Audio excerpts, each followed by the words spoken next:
Hello YouTubers. आज आम शिखा two wheeler sector Yamaha रे वीकेआर पोर्टल रे केमिति कौन इंश्योरेंस कटा जाए। तो फर्स्ट ऑफ ऑल ये विंडोज रिफ्रेश कर सारा क्रोम ब्राउजर ओपन कली। आपण चाहिए आपण अदर वेबसाइट रे भी लॉगिन करि परिबे। कि मु वीकेआर पोर्टल रो आईडी पासवर्ड पकई सारा लॉगिन कर देली। लॉगिन कर सारा फास्ट मु प्रथम स्टेप रे पॉलिसी को गली। न्यू प्रपोजल उपरे क्लिक कली। रिन्यूअल हो किंबा फ्रेश पॉलिसी हो, फास्ट स्टेप टी हमर पॉलिसी गला परे न्यू प्रपोजल उपरे क्लिक करिबा। देन ये आम भिन नंबर पकेबा। आपण चाहिए टाइपिंग मध्य करि परिबे, अदरवाइज कॉपी पेस्ट भी करि परिबे।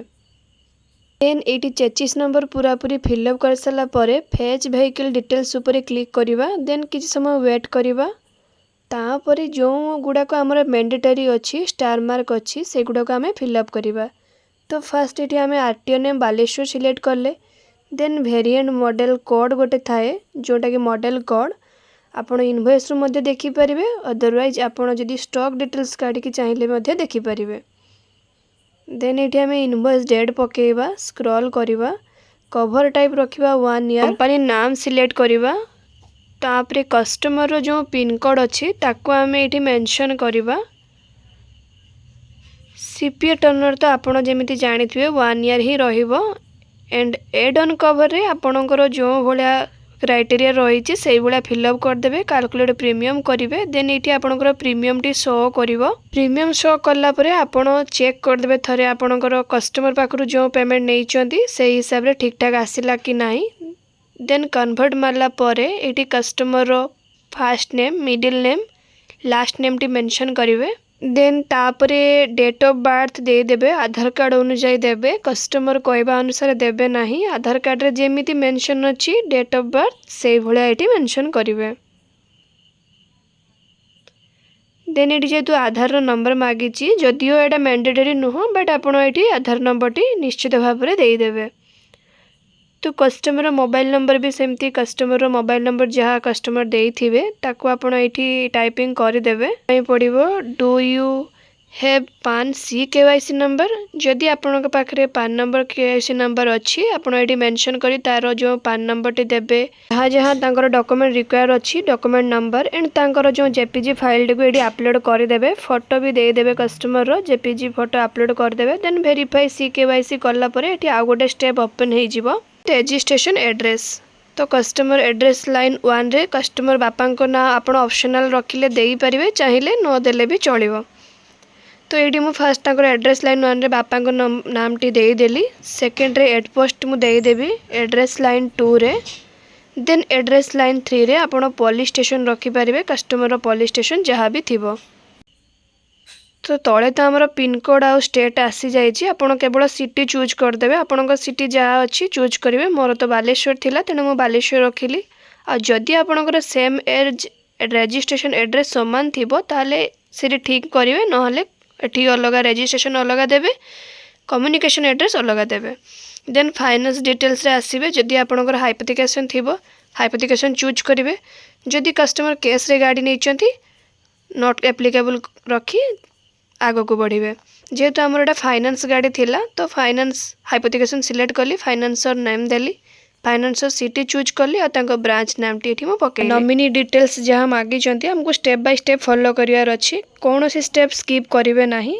नॉमिनी डिटेल्स रे आपण नॉमिनी जेंडर आगे चूज करेंगे, मेल या फीमेल। हमर टाइटल टी ऑटोमेटिक पळे आसीबो, सिलेक्ट करिवार कौन सी आवश्यकता नाही। देन ये आम नॉमिनी रो नेम दे देबा। नॉमिनी जी भी थिबे तांकर एज आउ रिलेशन जी भी तांकर हेइथिबे। देई सारा परे तल को देखंतु अदर डिटेल्स अच्छी से chassis number T already mention होगी अच्छी। आमको इंजिन नंबर पकेबार अच्छी, ध्यान रखिए इंजिन नंबर चेचिस नंबर केबे भी रंग पकेबे नाही। कहीं चेचिस नंबर इंजिन नंबर बहुत ही मैटर करुच्ची, सब किछि मैटर तो करुच्ची, बट आपण चेचिस नंबर इंजिन नंबर उपर टिके बेसी ध्यान देइथिबे। तो ये सब चेक कर सारा गोटे प्रिव्यू आसीबो, प्रपोजल प्रिव्यू। आपण आउ थरे भल से तार कस्टमर नाम, एड्रेस, तार चेचिस नंबर, इंजिन नंबर, गाड़ी सब किछि, financer name, nominee age, relation सब किछि चेक कर सारा पर सेव एंड कंटिन्यू मारिबे। सेंड पेमेंट लिंक करदेले कस्टमर पाक गोटे लिंक चल जिवो, कस्टमर चाहिए पेमेंट करेंगे। आमर जेहेतु क्रेडिट कार्ड रू पेमेंट होची, जदि आपण कार्ड रू पेमेंट करुछनी ताले मोर ई स्टेप टी को फॉलो करंतु। तो ये कंटिन्यू मारी सारा पर कार्ड रो डिटेल सब आसीगला, मते प्रोसीड करने पड़ा। प्रोसीड कला पर ये आम मोबाइल को ओटीपी जीवो, आमको टे वेट करार अच्छी कहीं साइट तो जानी स्लो तो रमको टे वेट करार अच्छी, क्लोज करेंगे ना। ये एंटर योर ओटीपी, ओटीपी ये पकई सारा पर सबमिट करार अच्छे। ध्यान रखिए तले जो टाइमिंग अच्छी 2 मिनट केते सेकेंड सेटा जमी मिस न हुए ता आगु ओटीपी पकेबे, ना टाइम आउट हो गले फेल्ड हो। देन ये आम ओटीपी पकई सारा पर वेट करेंगे। रिफ्रेशिंग बटन ऊपर जमा भी क्लिक करेंगे ना, यहाँ ऑटोमेटिक अपलोड हम। देन ये डाउनलोड पॉलिसी पीडीएफ जो आसी गो टू प्रपोजल करदे प्रपोजल को पलि जीवो। तो ये लिखा अच्छी पॉलिसी इश्यू सक्सेसफुली, देन जहाँ भी लिखा अच्छी तले पढ़ी पारे। फाइनल स्टेप लास्ट स्टेप ये आप डाउनलोड पॉलिसी पीडीएफ करदे। देन पीडीएफ टी ओपन हो क्लीयरली थे देखी दिंतु पीडीएफ टी कौन कौन आपणकर आसी ठीक ठाक आसी कि ना। मोर पॉलिसी काटिबार प्रोसीडियर थिला, आपन को केमिति कौन भिडियोटे लगी मते निहाती भाव में कमेंट करेंगे। आ जदि भिडियोटी भल लगी निहाती भाव में लाइक कमेंट शेयर और सब्सक्राइब करदेवे। कौन टॉपिक रे भिडियोटी आनिबी, आरटीओ वन साइड रे आनिबी या अदर किछि आपण माने निहाती मते कमेंट रे जणेबे।